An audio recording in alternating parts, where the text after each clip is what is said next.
Vraiment, je demande à Dieu de m'aider à vous communiquer toutes les pensées qu'il a eu à mettre dans mon esprit.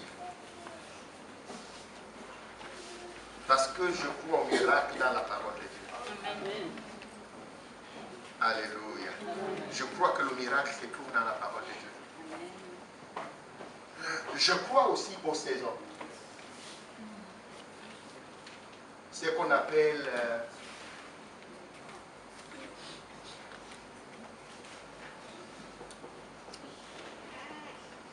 saison, on l'appelle en théologie, le mot m'échappe. Dispensation. Alléluia. Et je crois que Dieu travaille dans les saisons. Je crois que Dieu travaille dans les dispensations. Est-ce que vous êtes là? Amen. Parce qu'on a parlé des saisons. Vous êtes perdus.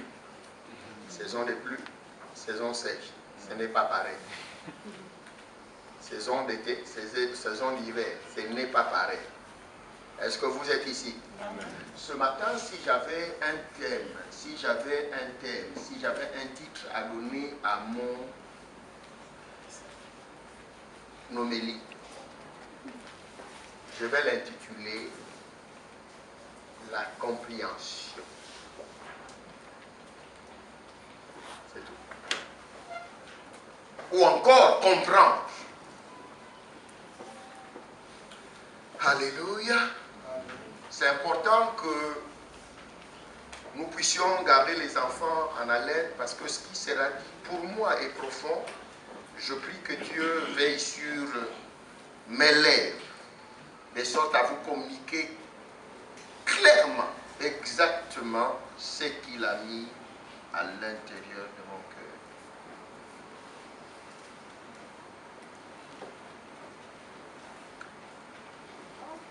Ouvrons nos Bibles dans le livre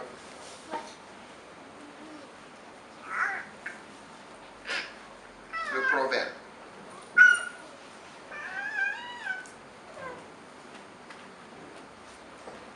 Le chapitre 25, le verset 2. Proverbe 25, 2, tu nous prépareras Acte 8, 30, Marc 4, 13. Acte 8, 30. Acte 8, 30, Marc 4, 13. Nous commençons par Proverbe 25, 2. La gloire de Dieu, c'est de cacher les choses. Celle de roi, c'est de sonder ces choses. Notre Père et notre Dieu, ce matin,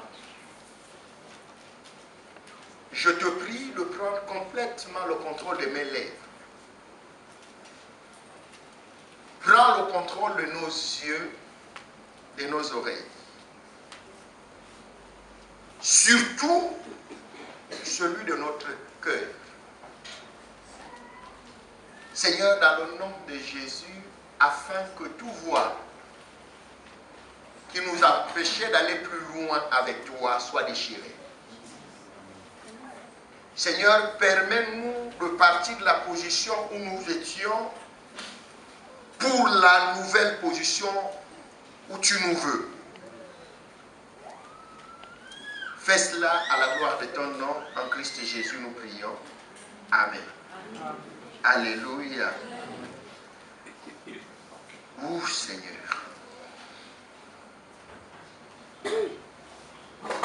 J'ai constaté, en fait j'ai fait un constat particulier. Quand j'ai été en face de ces textes, je me suis rendu compte que Dieu a créé le monde. Le monde que vous voyez ici. Lorsque Dieu l'a créé, Dieu a caché les choses à l'intérieur. Dieu a enfoui à l'intérieur de ce monde des choses Et donc le but de l'existence, ou l'existence de l'homme a pour but d'aller découvrir ces choses que Dieu a cachées.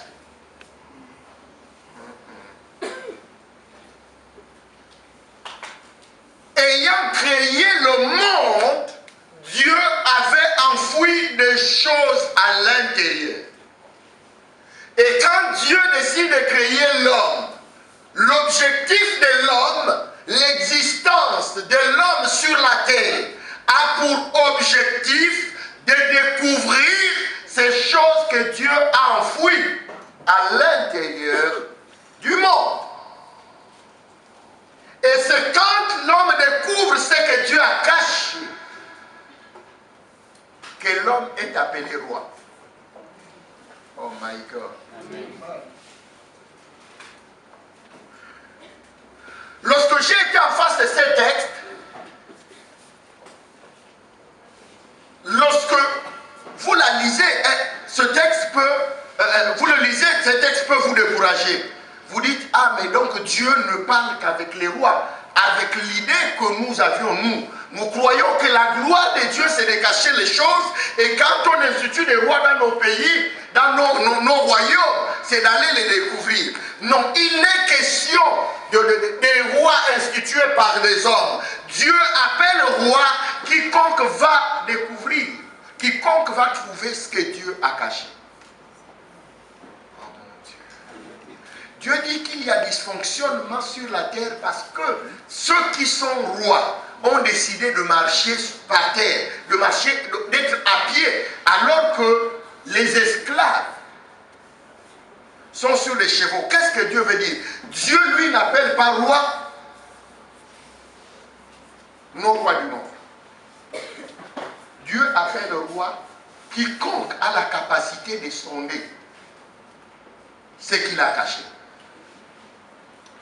Vous êtes là? Est-ce que vous êtes réellement là? Parce que je ne vous sens pas encore. J'ai dit, Dieu n'appelle pas roi Hassan II. Non, ce n'est pas Hassan II que Dieu appelle roi. Dieu appelle le roi Bill Gates. Dieu appelle le roi reine, mère Teresa. Dieu appelle le roi des personnes qui ont découvert des choses que Dieu avait enfouies dans le monde. Et les ayants des prophètes, ce n'est pas possible que celui que Dieu a appelé roi ne soit pas réellement roi sur la terre. Vous savez que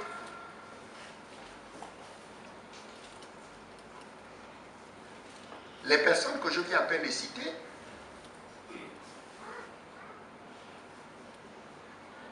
ne sont pas forcément politiciens, ne gouvernent pas les nations dans le sens d'être, comment dirais-je, première personnalité politique de la nation. Non. Mais à cause du secret qu'ils ont découvert et qu'ils ont publié, ils sont devenus l'unique dans leur genre. Est-ce que vous m'entendez? Dieu a enfoui des choses. C'est important que vous compreniez. Dieu enfouit des choses dans ce monde. Et quand il envoie l'homme, Dieu est la main croisée pour voir comment l'homme ira les découvrir. Dieu a envoyé un homme appelé Adam. Il avait enfoui quelque chose en Adam, mais qu'Adam ne connaissait pas. Il a attendu qu'Adam la découvre. Vous savez que ma Bible, Dieu dit que Dieu a créé l'homme mâle et femelle.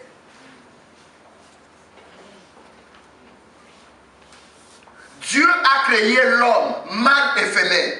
Donc, si l'homme avait continué comme ça devait être, pourrais-je dire, un dysfonctionnement.